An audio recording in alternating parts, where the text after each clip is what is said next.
On the morning of September 5th, 1930, Carl Panzram walked to the gallows with a smile on his face.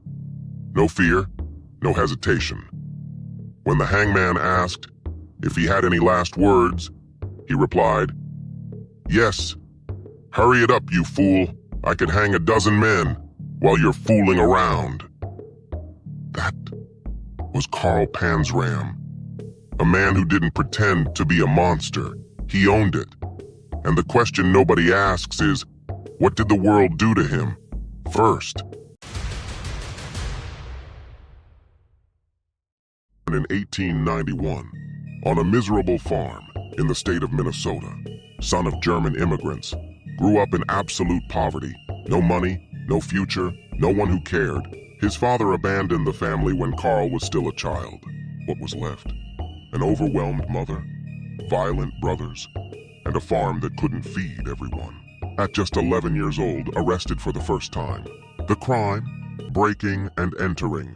He had broken into a neighbor's house, looking for food. The system didn't see a hungry child. It saw a problem to be fixed. He was sent to the Minnesota State Training School, a juvenile reformatory that existed on paper to rehabilitate young offenders. In practice, it was something else. Inside those walls, forced labor, systematic beatings, abuse that was never investigated, never punished, never admitted. The guards who were supposed to protect him were the first ones to destroy him. When he got out, he was 13 years old and had already decided one thing with absolute clarity. The world had declared war on him, and he was going to fight back. Years later, already an adult, Carl wrote in his journal, "I was a good boy when I went in there. I came out a demon." The system fixed nothing. It only taught Carl that violence was the only language the world understood, and Carl Panzram was a very dedicated student. We're not just talking about a killer. We're talking about a question with no answer. How far does a society's responsibility go for the monster it created itself? By the time Carl Panzram walked out of the Minnesota State Training School, he was 13 years old, and already something inside him had been permanently switched off. Empathy, trust, hope, gone. What followed was not a life. It was a war. Carl against the world, and the world had no idea what it had just created. At 14, he hopped his first freight train. No destination, no plan, just away. He drifted across the American Midwest like a ghost, stealing food, stealing money, surviving however he could. His first major robbery came shortly after. He broke into a house in Minnesota, got caught, sent back to the reformatory. More beatings, more abuse, more silence from the system that was supposed to help him. He escaped. They caught him again. He escaped again. This cycle, crime, capture, abuse, escape, would define the next 2 decades of Carl Panzram's life.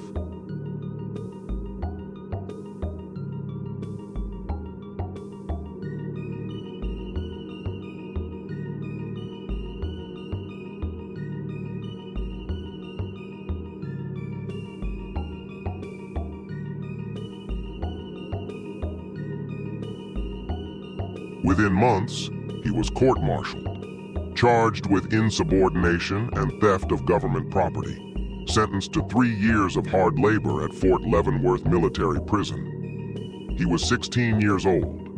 Fort Leavenworth. If the reformatory had broken something in Carl Panzram, Leavenworth shattered what was left. The conditions were medieval. Prisoners were routinely beaten by guards as punishment, hung by their wrists for hours, forced into labor under brutal conditions. No rights, no recourse, no mercy. Carl Panzram entered Leavenworth as a violent teenager. He left as something the American prison system had never fully reckoned with. A man with nothing left to lose and nothing left to fear.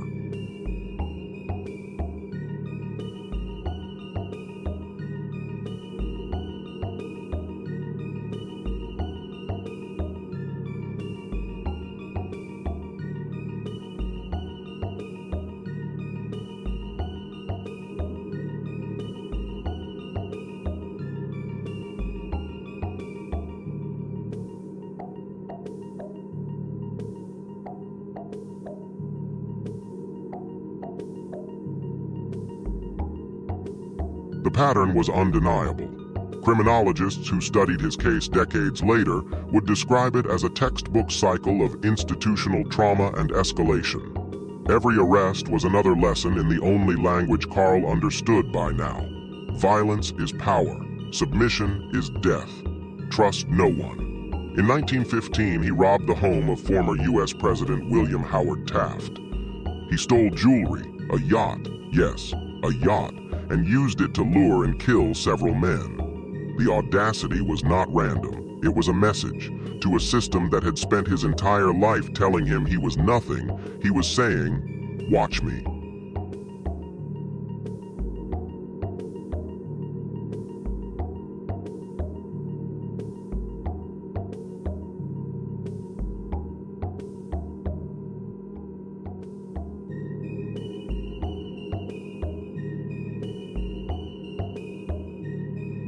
That's the part that disturbs experts most. He was completely in control, cold, calculated, methodical. The system had tried to break Carl Panzram for over a decade. What it actually did was sharpen him. And by the time he reached his 30s, the robberies weren't enough anymore, the escapes weren't enough, the defiance wasn't enough. Carl Panzram had crossed a line that no prison sentence, no reformatory, no military court had managed to stop him from crossing. He had begun to kill. And he didn't stop. For a long time, he didn't stop.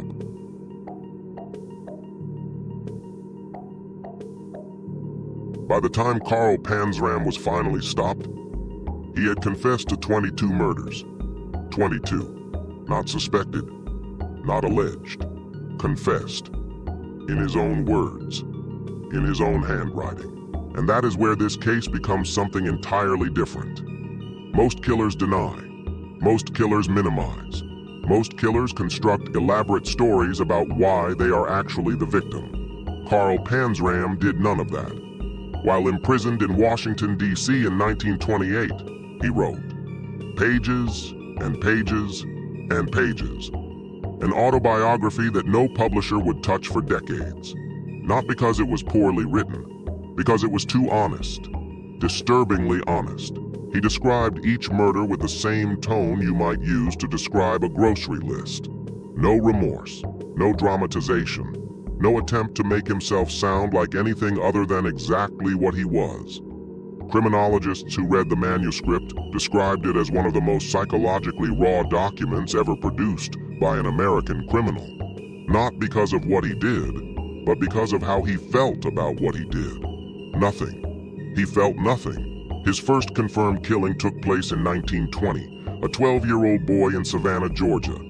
I will not describe what happened, but I will tell you what Panzram wrote about it afterward. He wrote that he felt no different than he did before, as if the act had simply happened, like weather.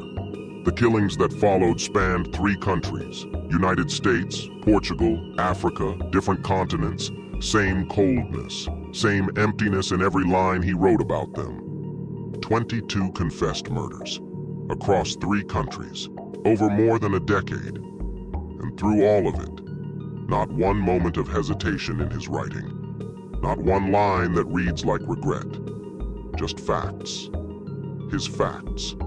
Written in the careful, steady hand of a man who believed he was simply returning to the world, exactly what the world had given him.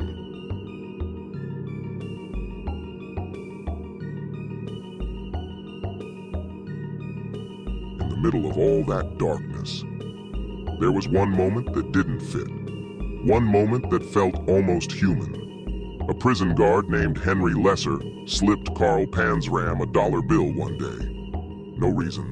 No agenda.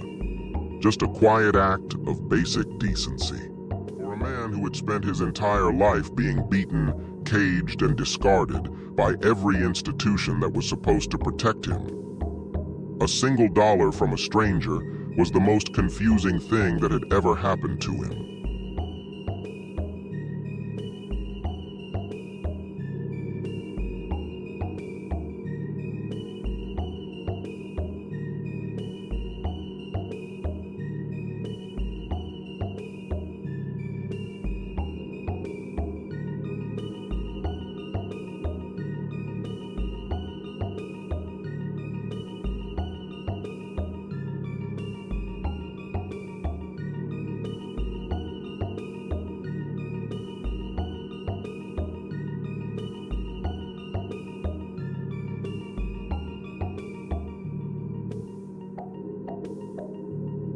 But Henry Lesser's question never died with him. It's still here, sitting in the silence between every case we cover on this channel. If the world had met Carl Panzram differently, would we even know his name? That question has no answer, and that is the most disturbing part of this entire story. You just heard the full story of Carl Panzram, a man the system built, and then tried to forget. Now I need to hear from you. Was Carl Panzram born a monster? Or was he made into one by the very institutions that were supposed to protect him? Drop your answer in the comments. There is no wrong answer. That's what makes this case so unsettling. And if you are not subscribed yet, the button is right there. One tap, because the next case we are covering makes Carl Panzram's story look like a warm-up. Stay close. This channel is just getting started.